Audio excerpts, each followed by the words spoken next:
Hello, welcome. Spare me 1 minute. Let's solve this past question. SSC 1993, question number 8. We are to solve the given that 2 cos x equals to the root of 3.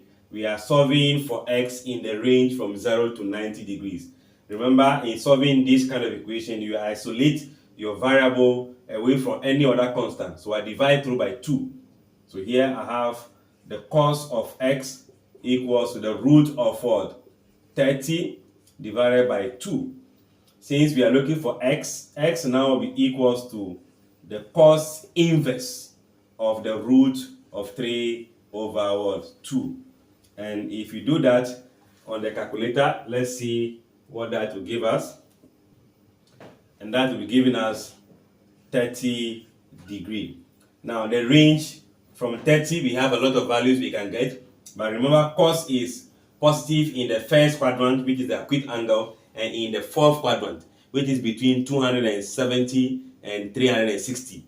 So any value we even get might not be in this range. So the final answer will just be the 30 degree. I guess you followed through. If you're able to follow from the previous episode, we are on episode number 18 for this. Like, share, comment, and subscribe.